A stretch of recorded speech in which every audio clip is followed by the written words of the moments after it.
sobrang sakit sa isang magulang na yung mga anak na halos pinagbuhusan niya ng kanyang panahon, ng kanyang buhay, ng lahat-lahat sa kanya.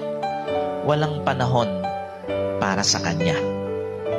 Pag ikaw pinagkakaitan ng mga anak mo, parang pinipilas ang puso mo. Pag ikaw pinagtataguan ng mga anak mo, walang panahon sa'yo, parang pinipilas ang puso ng isang magulang.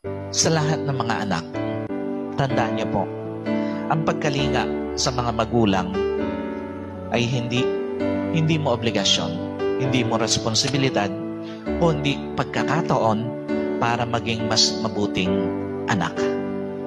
Tandaan niyo po, bago ka maging mabuti sa ibang tao, maging mabuti ka muna sa mga magulang mo.